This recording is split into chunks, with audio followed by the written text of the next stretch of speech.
사도행전 1장 12절부터 20절까지의 말씀 제가 읽겠습니다. 제자들이 감람원이라 하는 산으로부터 예루살렘에 돌아오니 이 산은 예루살렘에서 가까워 안식일에 가기 알맞은 길이라.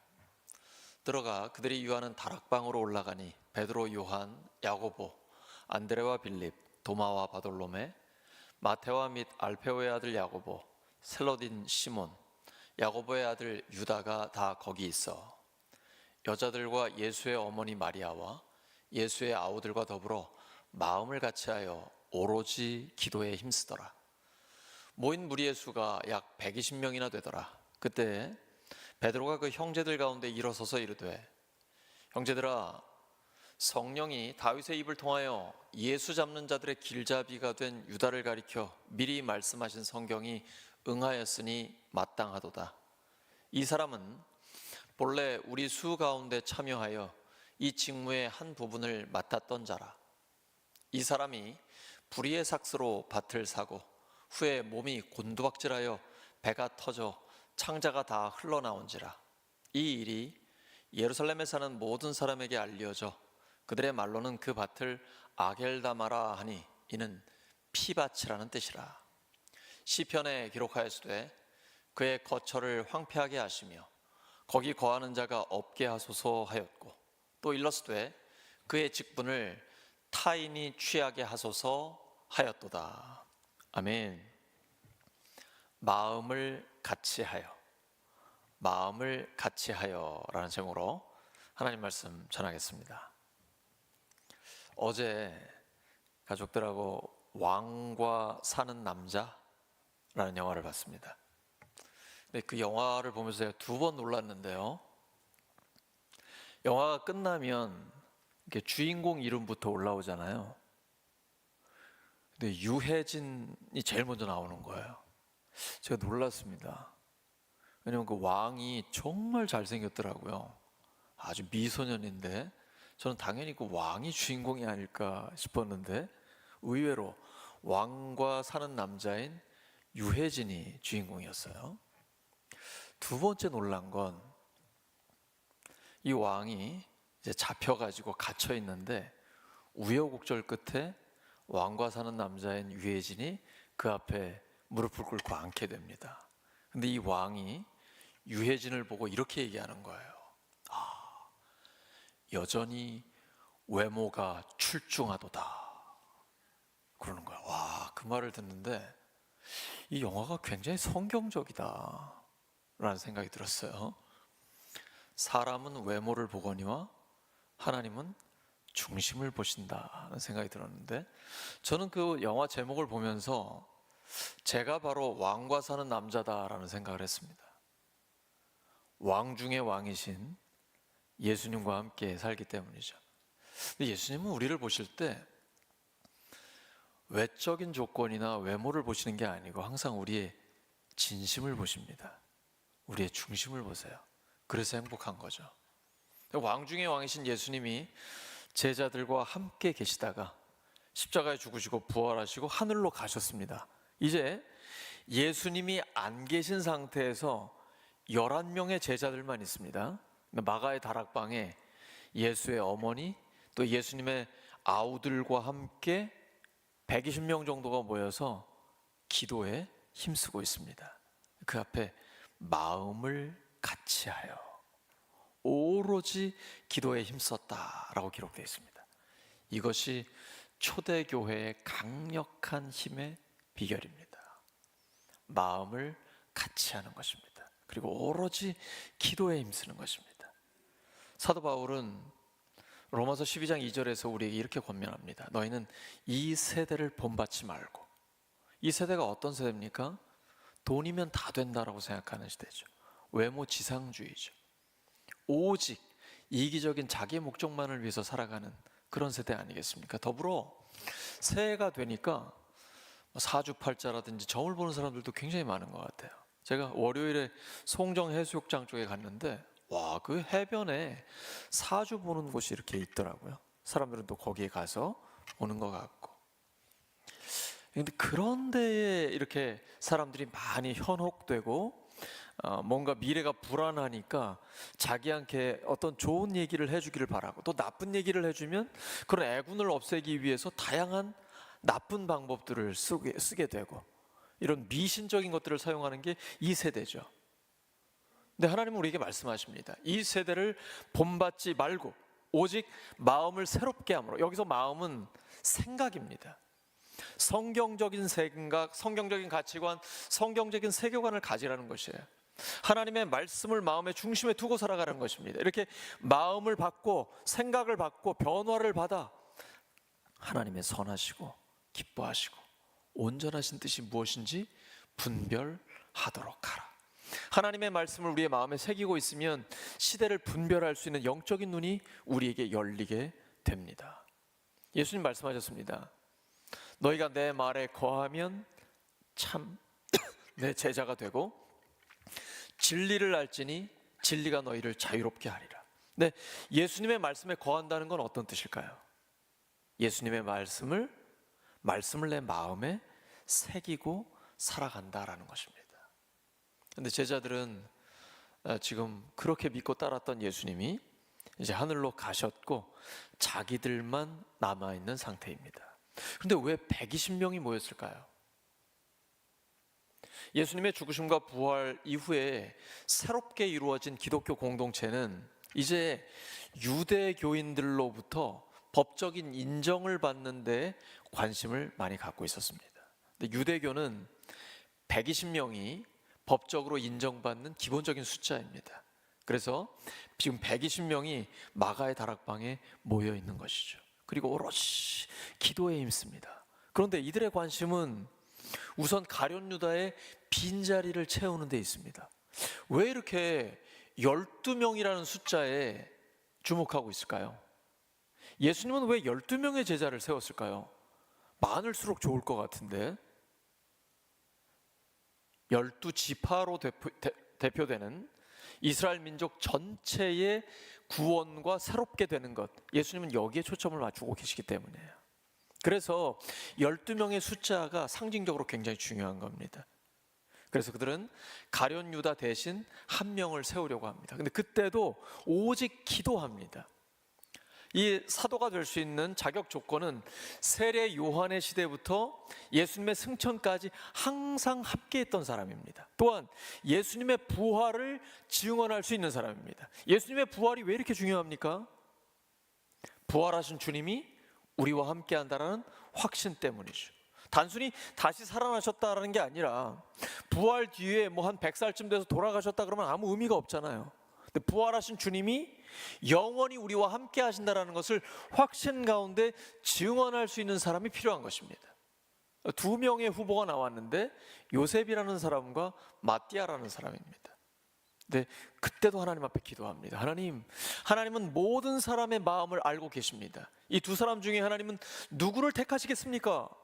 그때 하나님께서는 제비를 뽑아서 마띠아를 선택하게 하십니다. 하나님의 일꾼을 뽑을 때는 철저히 기도해야 합니다. 그리고 하나님이 선택하시게 해야 하는 것이죠. 하나님이 택하시면 우리는 하나님의 선택으로 받아들이고 그와 함께 하나님의 일을 감당할 수 있는 것입니다.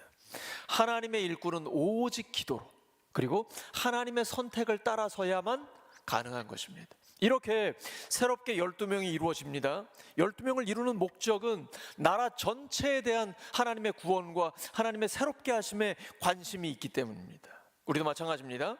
예수님의 이 생각을 받아야 합니다. 우리 교회, 우리 가정, 우리 목장, 이 범위를 넘어서 울산에서 땅끝까지 바라보면서 끊임없이 하나님 앞에 간구하는 것입니다. 주님, 우리 안에, 우리 교회에, 또 우리 교회 안에 다음 세대들이 땅끝까지 복음을 전하는 예수 그리스도의 증인이 되게 하여 주시옵소서. 하나님은 우리의 기도에 응답하여 주십니다. 여러분, 큰 꿈을 가지시기 바랍니다. 하나님이 우리에게 말씀을 주셨고 약속하셨기 때문이에요. 사도행전 1장 8절이 이루어지는 과정을 기록하고 있습니다.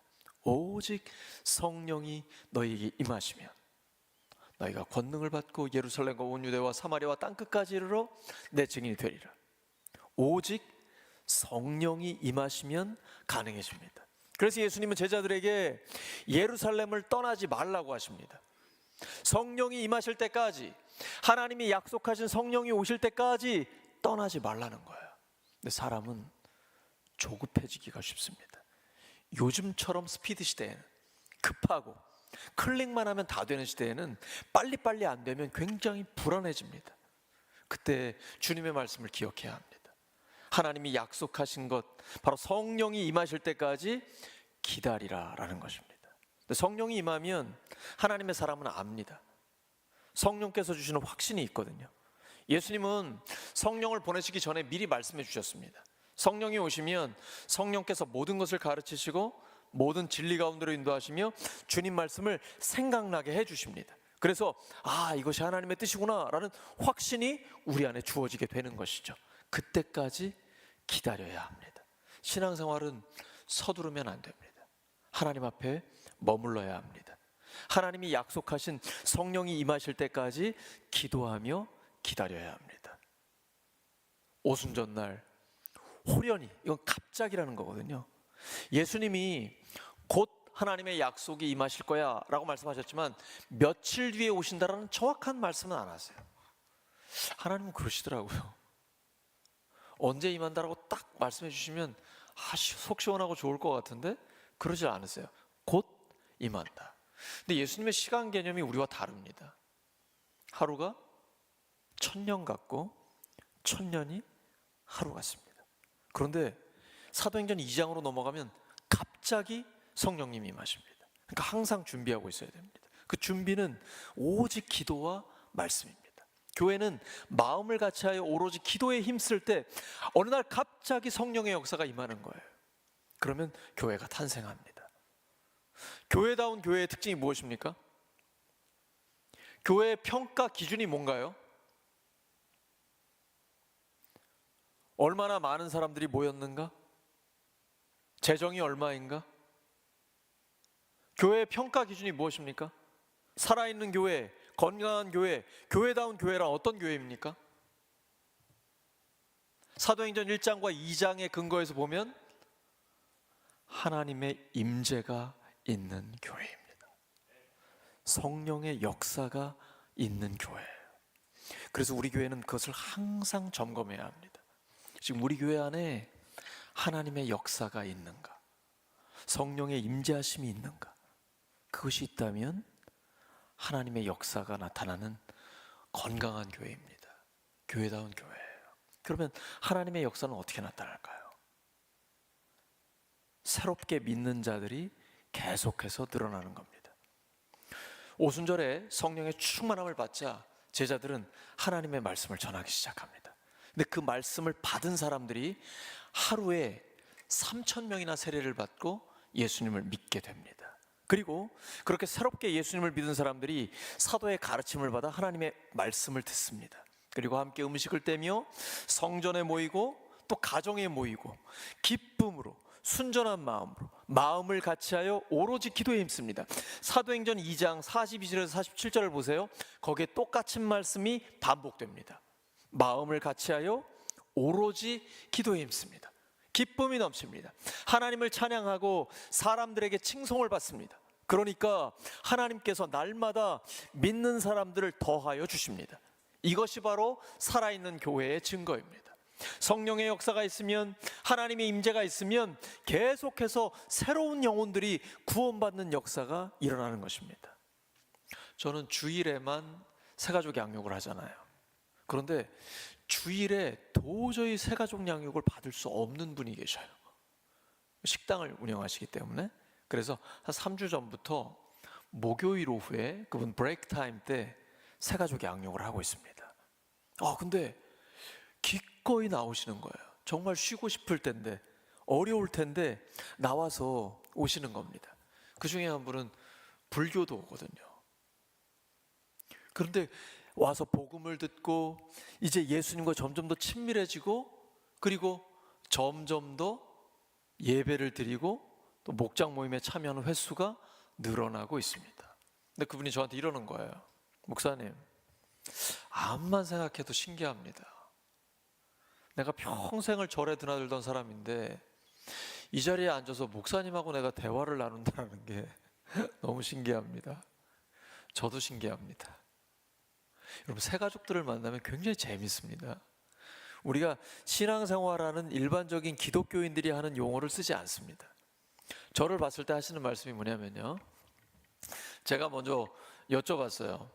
제가 기도할 때 아멘이라고 하시더라고요. 그래서 이 뜻을 알고 하시는 건가 궁금해서 아멘이 무슨 뜻인지 아세요? 그랬더니 이거 뭐 제가 절에 가면 우리 인사할 때 성불하십시오 그러는데 뭐 그거랑 비슷한 뜻 아닌가요? 그러시더라고요. 그래서 저는 몰랐는데 불교도들은 그렇게 인사한다 그러더라고요. 성불하십시오 그러면 뭐 그렇게 되기를 바란다고 그런다는 비슷한 인사를 한다고 그러더라고요. 아멘이라는 게 그런 뜻이잖아요. 원래 헬라어인데 저는 동의합니다, 저도 그렇게 되기를 원합니다, 이런 뜻이잖아요. 그래서 아멘이 기도할 때 그 기도의 내용이 그렇게 이루어지기를 바라는 것입니다 라고 제가 이제 말씀을 드렸거든요. 이렇게 여러분 계속해서 새 가족들을 만나시기 바랍니다. 목장 모임에서도 가장 중요한 것은 그 새 가족들을 하나님 앞으로 인도하는 데 초점을 맞추셔야 합니다. 우리 하나님 말씀 보겠습니다. 사도행전 2장 2절과 3절입니다. 시작. 하늘로부터 급하고 강한 바람 같은 소리가 있어 불의 혀같이 갈라지는 것이 저희에게 보여 각 사람 위에 임하여 있더니. 다시 한번요. 시작. 하늘로부터 급하고 강한 바람 같은 소리가 있어 불의 혀같이 갈라지는 것이 저희에게 보여 각 사람 위에 임하여 있더니. 성령의 역사는 들리고 보입니다. 여러분, 애매하게 생각하시면 안 됩니다. 성령의 역사는 나의 삶과 우리 가정과 목장과 교회에 분명한 변화가 보이고 들립니다. 그런 것이 보이고 들릴 때에 신앙생활이 역동적이 됩니다. 성령의 역사가 실제로 내 삶에 이루어지기 때문이죠. 여러분, 왜 많은 사람들이 점집에 가고 사주팔자를 보고 이런 미신을 찾을까요? 궁금한데, 미래에 대해서 불안한데 뭔가 이렇게 얘기를 해주잖아요. 그게 되든지 안 되든지. 그러니까 뭔가 거기에서 위로를 받으려고 하는 것이죠. 여러분, 교회는 진리의 공동체 아닙니까? 하나님의 말씀이 우리에게 있잖아요. 성령의 역사가 우리 가운데 있습니다. 하나님의 말씀을 붙들고 기도하면 성령의 역사는 반드시 나타납니다. 왜냐하면 하나님은 살아계시기 때문이에요. 이런 확신을 가지고 신앙생활 하셔야 됩니다. 신앙생활 할 때 습관적으로 하시면 안 되고요, 지금 여기에 우리의 삶에 실제로 나타나는 성령의 역사를 체험하셔야 합니다. 저는 우리 성도를 위해 간절히 기도합니다. 성령의 역사를 체험하게 하여 주시옵소서. 하나님을 경험하게 하여 주시옵소서. 왜냐하면 성령의 역사는 보이고 들리기 때문이에요. 그리고 내 삶에 그걸 계속해서 체험할 수 있어야 합니다. 그래야 살아있는 신앙이 되는 것입니다. 왜 이렇게 예수님의 제자들이 목숨 걸고 복음을 전할까요? 그 복음을 듣고 하나님의 말씀을 들었던 사람들은 깜짝 놀랐습니다. 왜냐하면 그 사람들은 그렇게 출중한 학문을 가질 수 있는 사람들이 아니거든요. 사도행전 4장 13절입니다. 그들이 베드로와 요한이 담대하게 말함을 보고 그들을 본래 학문 없는 범인으로 알았다가 이상히 여기며 또 전에 예수와 함께 있던 줄도 알고. 중요한 건 뭐예요? 예수님과 함께 있었던 거예요. 그리고 성령의 충만함을 받으니까 배운 게 없는 그냥 보통 사람인데 하나님이 그들을 통해 놀라운 역사를 일으키는 겁니다. 하나님은 평범한 사람들을 통해서 성령의 역사를 일으켜 주십니다. 그들이 가는 곳마다 세상이 뒤집어지는 일이 있어요. 영어로 보면 아주 실감이 나는데 upside down이라고 되어 있어요. 하나님의 사람들이 가면 성령의 역사가 나타나서 세상이 뒤집어지는 일이 일어나는 거예요. 영혼 구원하여 예수님의 제자들로 헌신하는 성령의 놀라운 역사가 나타나게 되는 것입니다. 세상 사람들은 깜짝 놀라죠. 예수님의 죽으심과 부활의 복음이 그들에게는 아무 의미가 없어 보이는데 성령의 역사가 나타나면 구원의 놀라운 일들이 일어나요. 그래서 사도 바울은 로마서 1장 16절에 내가 복음을 부끄러워하지 아니하노니 이 복음은 모든 믿는 자에게 구원을 주시는 하나님의 능력이 됩니다. 먼저는 유대인에게요, 그리고 헬라인에게요, 다 모든 사람에게 말입니다. 가난한 자건 부한 자건 외적인 조건이 어떠하건 간에 복음이 전해지면 구원의 역사가 나타나는 것입니다. 그러므로 여러분이 직장 생활하고 있다면 사장님에게 복음을 전하십시오. 여러분이 어떤 자리에 있건 간에 누구에게라도 복음을 전하시기 바랍니다. 복음이 필요 없는 사람은 아무도 없습니다. 그 사람들의 깊이 들어가 보세요. 가난한 영혼입니다. 사람은 하나님의 형상대로 지음받았기 때문에 하나님만 채울 수 있는 공간이 있습니다. 돈으로도 물질로도 그 어떤 것으로도 채울 수 없는 공간이 사람 속에 있어요. 그래서 그 공허함을 예수님의 복음을 통해 채워줄 수 있는 것입니다. 여러분, 반드시 전하셔야 합니다. 하나님의 말씀을 전하고 예수님의 죽으심과 부활의 복음을 전하면 성령께서 역사하셔서 어느 날 갑자기 구원의 역사가 나타나는 것입니다. 고린도전서 1장 21절입니다. 하나님의 지혜에 있어서는 이 세상이 자기 지혜로 하나님을 알지 못하므로 하나님께서 전도에 미련한 것으로 믿는 자들을 구원하시기를 기뻐하셨도다. 전도하는 게 미련해 보이죠. 설 연휴인데 이렇게 수요기도회까지 나오는 거, 이게 쉽지 않은 일이에요. 그러니까 여러분, 보통 사람이 아닙니다. 옆에 있는 분들 축복해 주시기 바랍니다. 당신은 정말 특별한 사람입니다.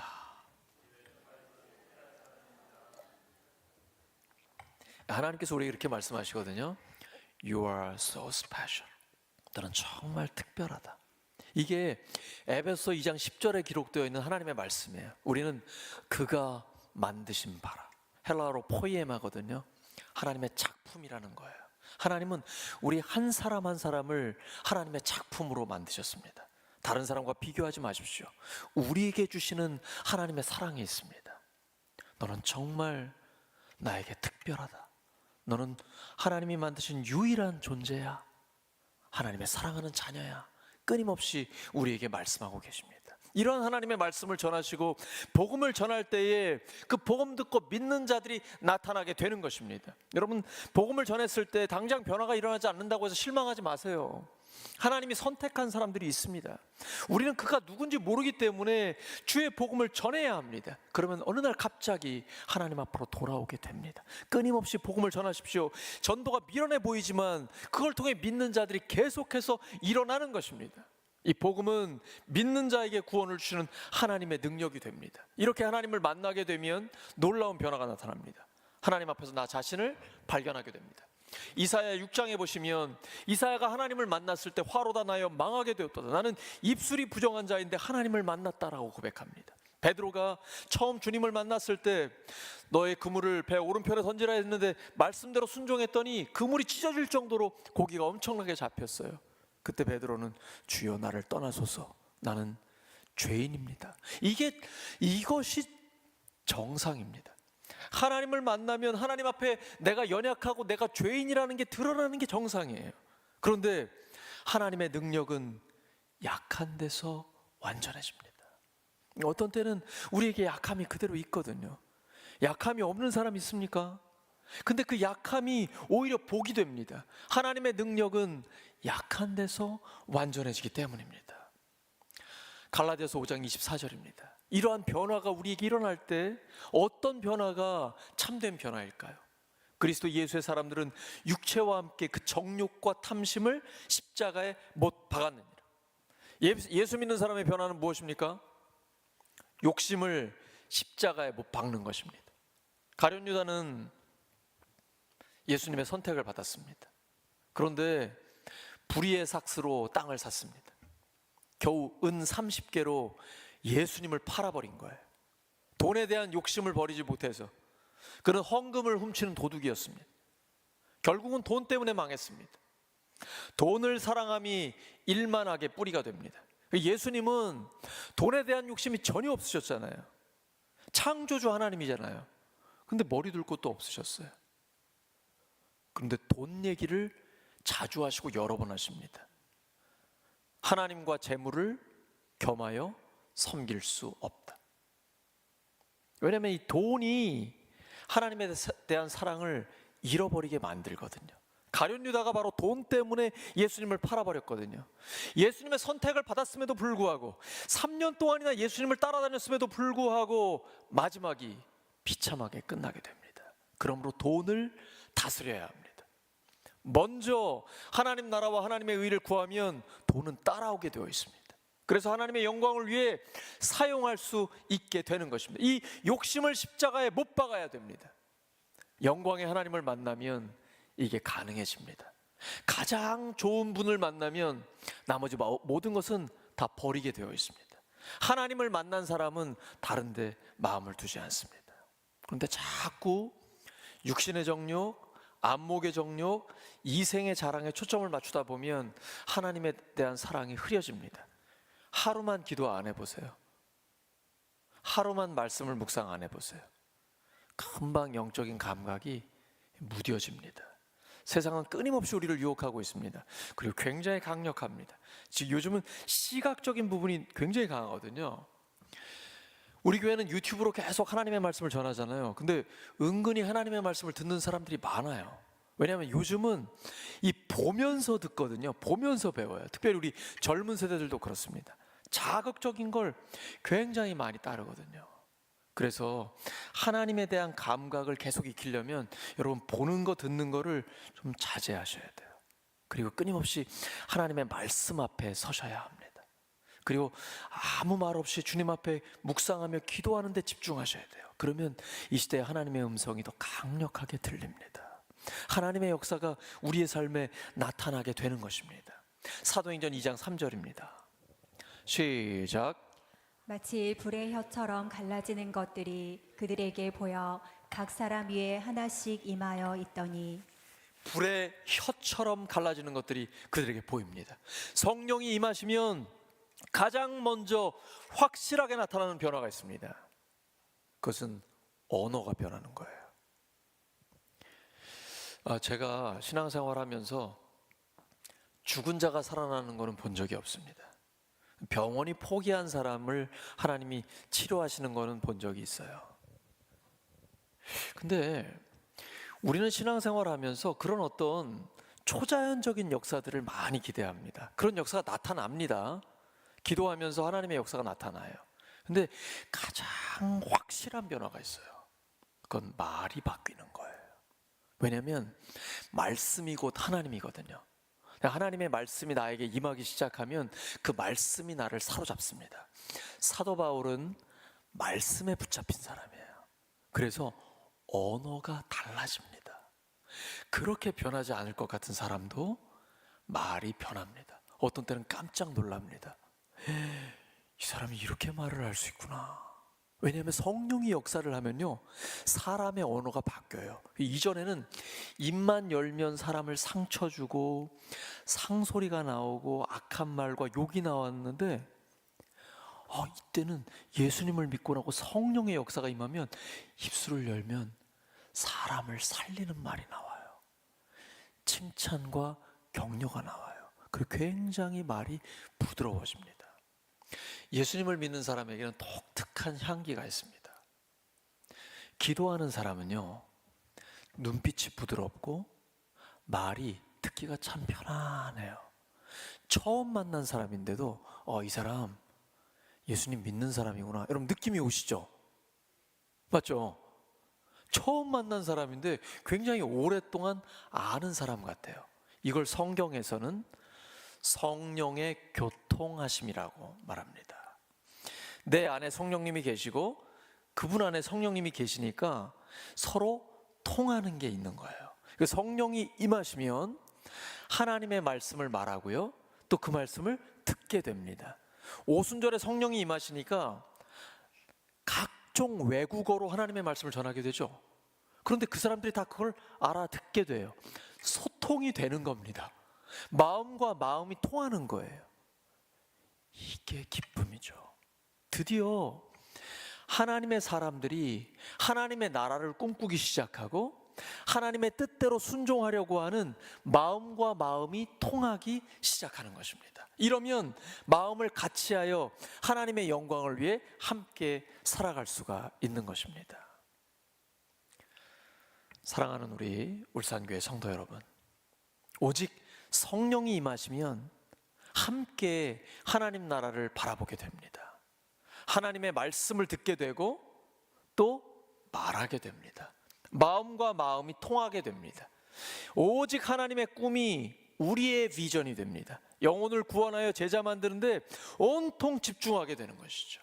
이렇게 초대교회처럼 마음을 같이하여 오로지 기도에 힘써서 성령의 역사를 체험하시기를 예수 그리스도의 이름으로 축원합니다.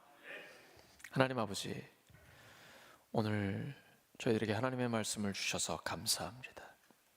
초대교회 성도들처럼 마음을 같이하여 오로지 기도에 힘써서 날마다 성령의 역사를 체험하게 하여 주시옵소서. 하나님의 역사를 보게 하시고 성령께서 변화시키시는 것을 듣게 하시고 늘 하나님을 깊이 경험할 수 있게 하여 주시옵소서. 그래서 살아있는 신앙, 끊임없이 역동적으로 하나님의 역사를 체험하는 신앙 되게 하여 주시옵소서. 예수님의 이름으로 기도드립니다.